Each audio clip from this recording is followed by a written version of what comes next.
In this session, we will discuss the pipeline architecture. Before that, let's have a look on the concept of non-pipeline architecture and pipeline architecture. Firstly, we'll look into some basic concepts of instruction execution and processing of instruction by the processing unit of the computer system. Usually when a certain instruction is getting processed, it passes through certain phases or segments. Those phases or segments are typically instruction fetch. Instruction fetch means fetching of the instruction from main memory. Instruction decode, which stands for decoding the instruction and getting known of the instruction, the meaning of the instruction, and what are the operands, the address of the operand, and what the instruction is all about, which operand should be involved. Those are the instruction, those we come to know after decoding the instruction. How many operands, which are the operands, where they exist, and what the operation that will take place on the operands, that we come to know after the instruction decode phase. After that, after the decoding is done, then we will come to know, the control unit comes to know that where actually the operand is existing, from where the operand should be found. So after that, the operand fetch, from that particular address the operand is being fetched. Operand is nothing but the data on which the operation is being performed. After that, fetching the operands, then the execute instruction phase. After getting the operand from the main memory, then executing the instruction on that particular operand will take place. Means the instruction will be applied on that operand to get the output, and output is yield, derived. After that, at the last stage, that is write back phase or write back segment. So these are the typical stages or phases or segments through which every instruction has to go from beginning to end. Now, what is non-pipeline system or linear system, or we can say conventional system? In case of non-pipeline system, a certain instruction is being processed with 5 stages. Suppose there are 2 instructions, here it's mapped, there are 2 instructions, you can see the 2 instruction is getting processed by sequential, in a sequential way. So after completion of one full instruction consisting of all these 5 stages, the next instruction is starting with all its 5 stages. So it's linear completely. So we have this ith instruction is passing through 5 stages or segments. I plus 1th instruction as well is passing through the 5 segments. So we have that. Now the time required will be definitely 5 plus 5, 10. 10 clock cycles. Every phase of an instruction required 1 clock cycle each. So we require 10 clock cycles time to process 2 instructions. Simple. Now here, if these 2 instructions are parallelly processed, like the way the pipeline is applied, the pipeline offers more than one instruction to be processed simultaneously, but the different phases should be processed simultaneously. Not same phase or same segment will be processed simultaneously. Rather, the different stages or different segments will be handled simultaneously. For example, just see here, there are these 2 instructions are being shown here. The first instruction, the instruction fetch phase, is there.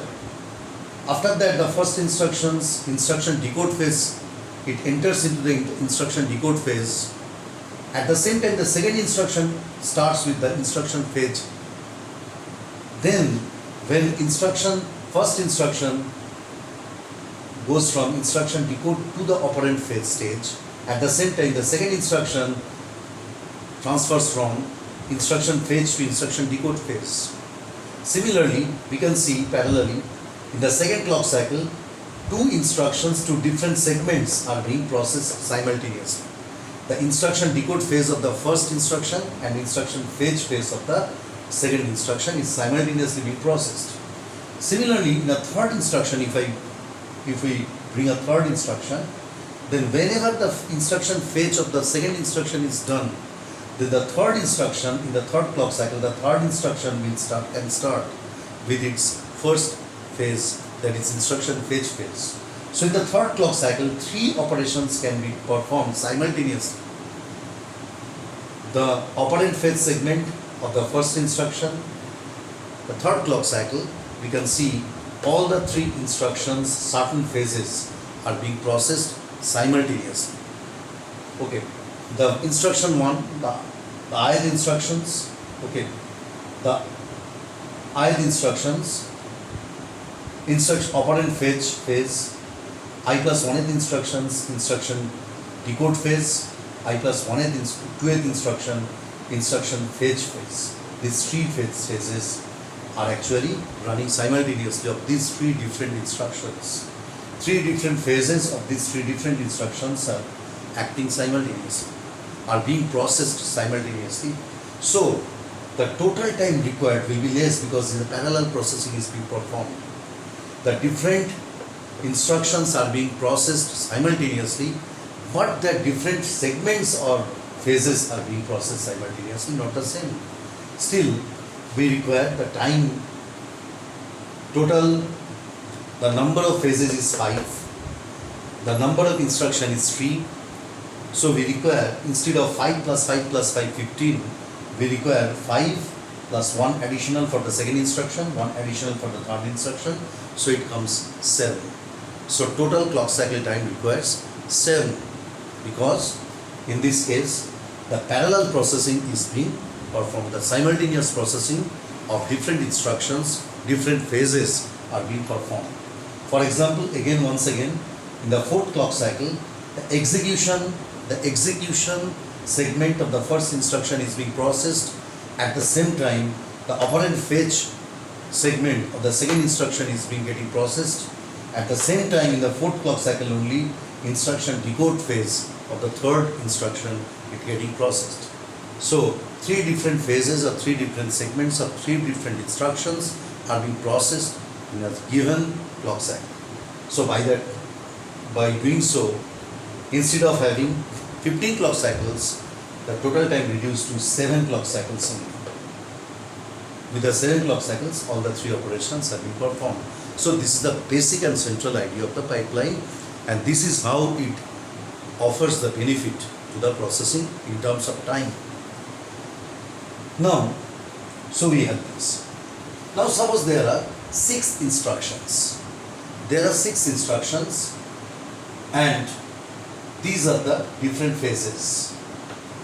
Vertically we can see the row wise, those are the different phases, 1, 2, 3, 4, 5. There are total 5 phases or 5 segments. Instruction fetch, instruction decode, operand fetch, executing the instruction, then write back. Write back means writing back the result into the memory. So these 5 phases are marked as 1, 2, 3, 4, 5. And there are 6 instructions. Each instruction is passing through every stage. Suppose the first instruction, in the first clock cycle, the first instruction's instruction phase is being processed. The instruction phase of the first instruction is getting processed in the first clock cycle. In the second clock cycle, it enters into the instruction decode phase. It enters into the instruction decode phase. Okay, like we can see, the second clock cycle, it enters into the instruction decode phase. At the same time, the first instruction, at the same time, the first instruction enters in instruction decode phase.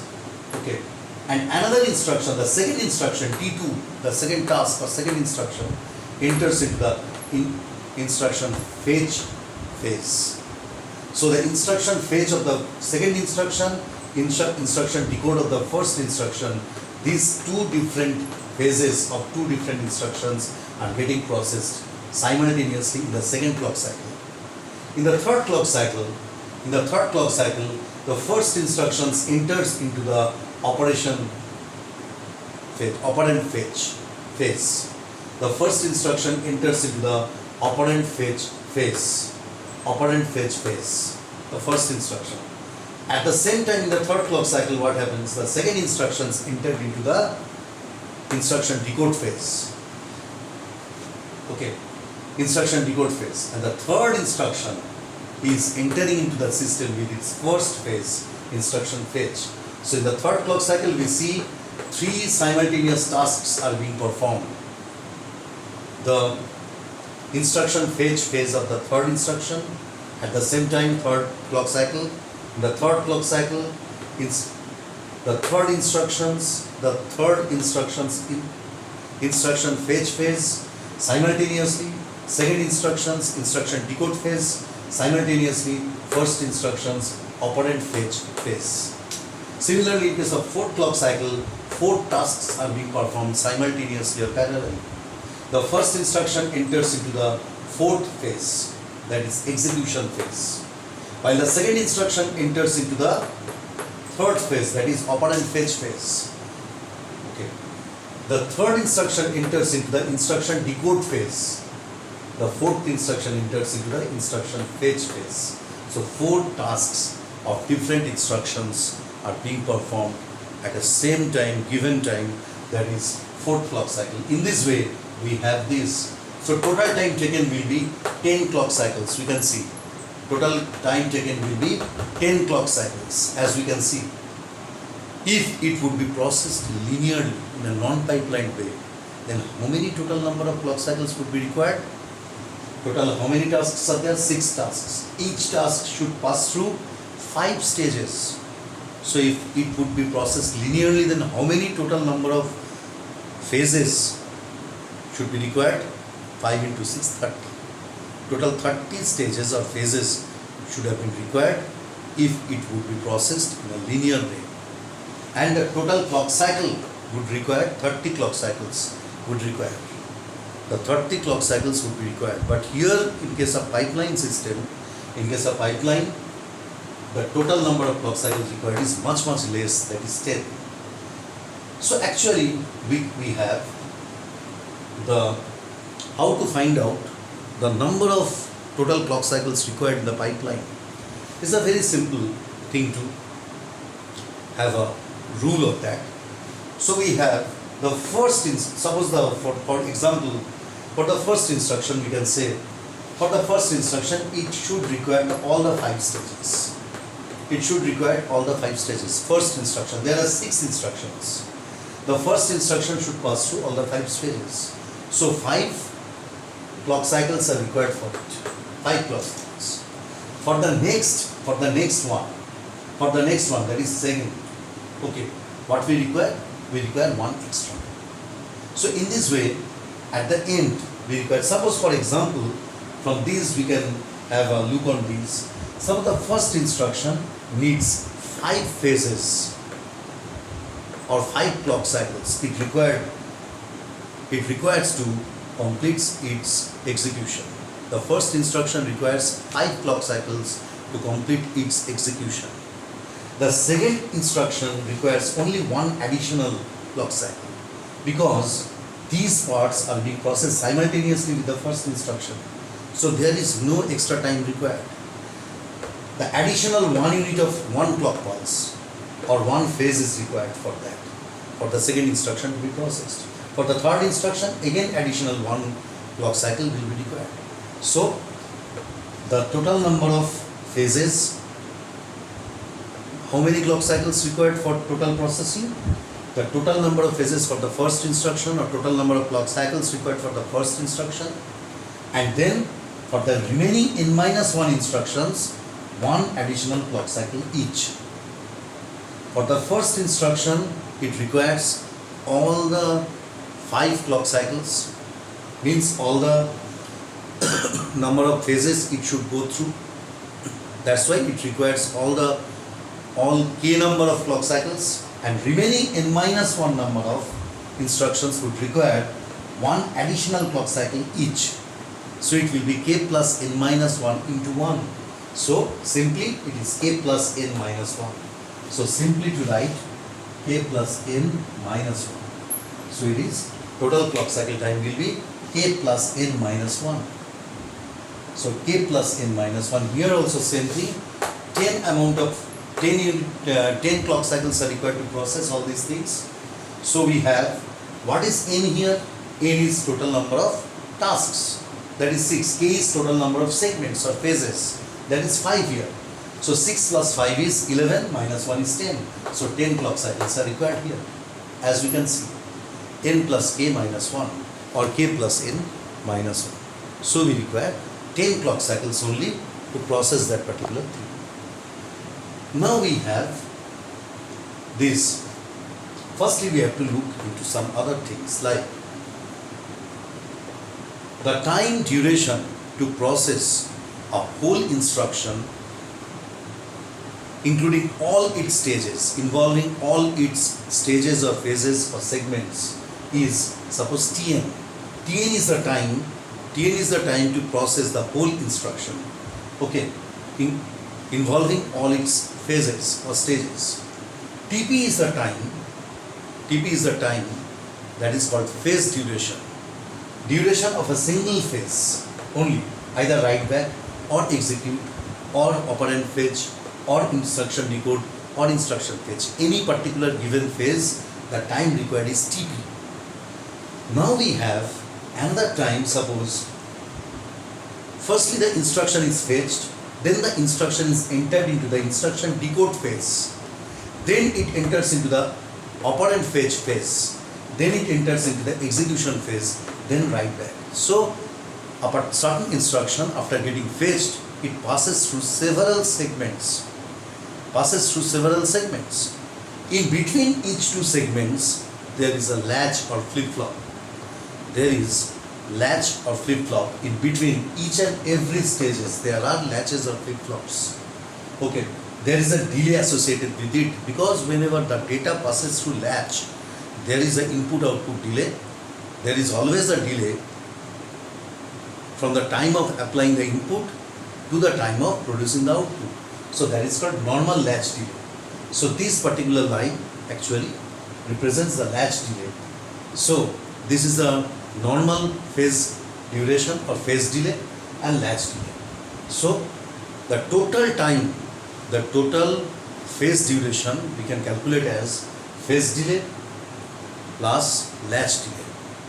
The delay of the phase and the delay due to latch or flip-flop. So we can have the tau as the total time duration of the phase, that is equal to the clock cycle time, the time of one full clock cycle. Okay, the formula of this is tau equal to maximum of Tp, maximum of phase duration plus latch delay. Maximum of phase duration, because the different phases or segments may have different time. Okay, depending upon the operation and its size, the different operations and different parts of the operations, the different phases and the sizes depending upon the instruction. Okay, different phases are having different require different time to process. Okay, we take the maximum of this, the maximum of Tp. We take maximum of these phase durations plus the phase delay, latch delay between each phases. Between every phases there are latches. So we take the latch delay plus the maximum phase delay. The maximum of all the phase delays plus the latch delay, we take the tau. Tau is actually estimation of a complete phase duration, or we can say which is equal to a clock cycle time. It's definitely, it is a estimation of the clock cycle time and the total phase duration. Total phase duration of a certain single phase, including the normal phase duration and the latch delay, or normal phase delay and the latch delay. It adds the phase delay and the latch delay. And which phase delay? The maximum of all the phases. The maximum delay of all the phases, if we take plus the latch delay to compute the total phase duration. And here we know the total duration of instruction execution for one single instruction. Now, so as we have this thing, Cp, the number of clock cycles required in the pipeline, k plus n minus 1, total pipeline execution time equal to tau into Cp. Tau we know, the tau is the total time to process a phase, total time of processing a phase, or we can say phase duration, or we can say is the total clock cycle time. Clock cycle time multiplied by the number of clock cycles. Clock cycle time multiplied by the total number of clock cycles. Okay, total number of clock cycles is k plus n minus 1. As we have just known of it, it's k plus n minus 1 is the total number of clock cycles multiplied by the clock cycle time, the time of clock cycles. So it will give the total time in non-pipeline processing, pipeline processing. It will give the total time of the pipeline processing. That is k plus n minus 1 into tau. So tau into Cp. So as we have found this. Now there are four aspects, very important aspects of there. One by one, getting speed up ratio, efficiency, frequency and throughput. What is speed up ratio? Speed up ratio actually indicates that how much speed up the pipeline offers as compared to the non-pipeline system. So speed up ratio is equal to non-pipeline execution time divided by pipeline execution time. The execution time in the non-pipeline system or linear system divided by the execution time taken in the pipeline.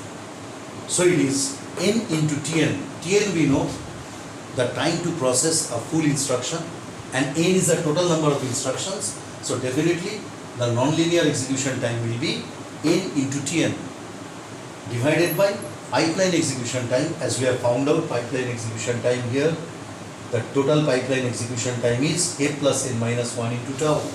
K plus n minus 1 into tau. So now considering Tn equal to k into tau, the Tn means the total execution time of a full instruction involving all the stages, k number of stages. So k number of stages multiplied by tau. Tau means Tp plus latch delay. The total thing is tau. Tau is the total estimation of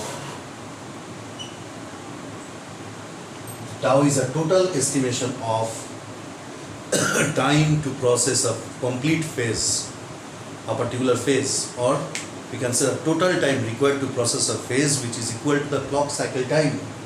So that is tau. Okay.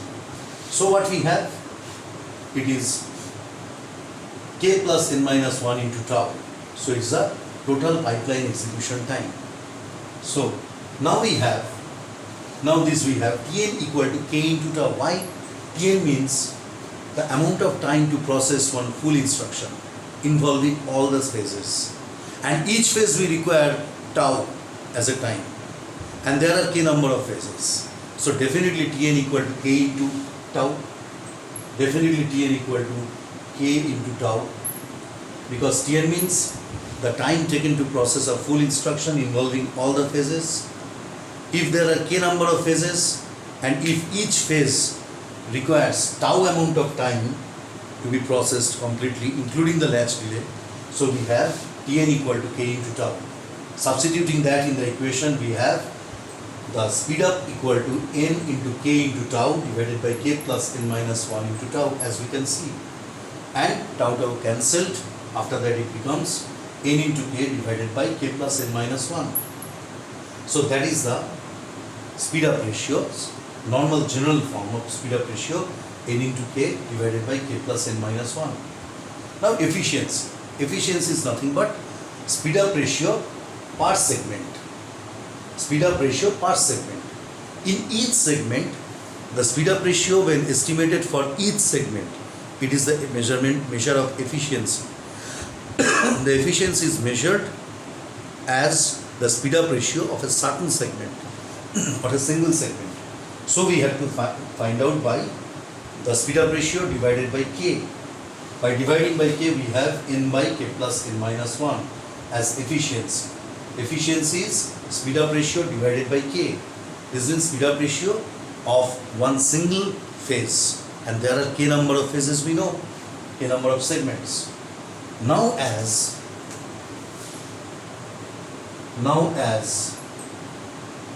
n increases, we have, now as n goes high, for n much greater than k, when n goes higher and higher, it tends to infinity or it goes adequately higher as compared to k, then what will happen? N plus k minus 1 or k plus n minus 1 will almost be equal to n, because the comparative value of k will be negligible as compared to n. So n plus k minus 1 will come closer to the value of n, because k will become negligible as compared to n. So as n increases in such a way that n will be much more higher than k, in that case n plus k minus 1 will tends to be equal to n. In that case, what will happen? In that case, we have the speed up ratio equal to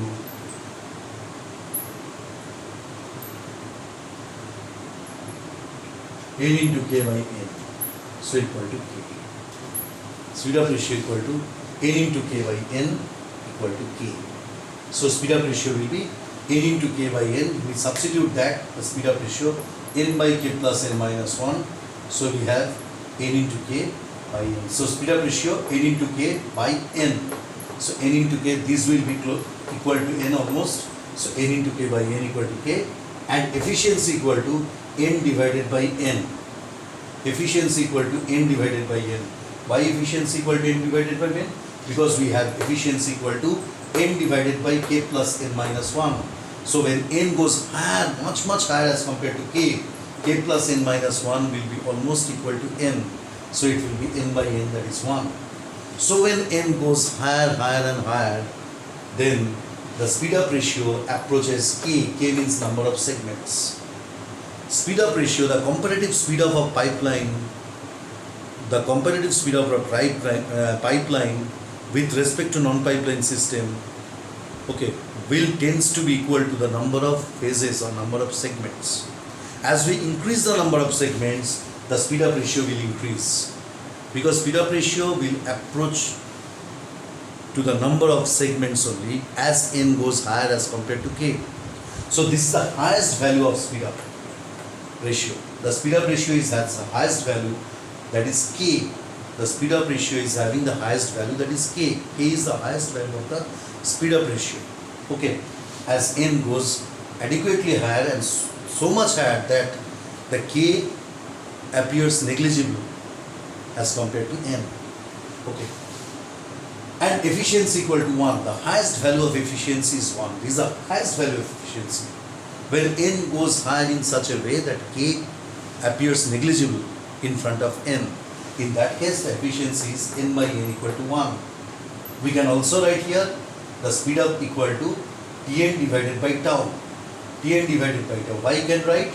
Because k plus n minus 1 will be equal to n almost. N by n will be 1, Tn by tau. Hence efficiency definitely will be Tn divided by k into tau, because speed up divided by tau. So it is Tn divided by k into tau. Okay. So efficiency equal to Tn divided by k into tau. That we can write also. Frequency we know, frequency equal to 1 by tau. And throughput, what is throughput? The amount of work, the amount of task processed per unit of time. Throughput of pipeline, what is the total amount of task? By anyhow it is n. And what is the pipeline execution time total? K plus n minus 1 into tau. So it is n divided by k plus n minus 1 into tau. It is n means total tasks to be performed divided by pipeline execution time, k plus n minus 1 into tau. So we know 1 by tau equal to f, that is frequency. So n into f divided by k plus n minus 1. So we have these mathematical forms mathematical expressions of the key parameters which are very useful for mathematical problem solving on pipeline system. This pipeline offers parallel processing, the processing of several instructions, number of instructions parallelly by the different phases. Okay. N number of instructions can be processed simultaneously or parallelly, provided that different phases are being processed parallelly, not the same phase. So the pipeline offers huge benefit in case of time. Thank you.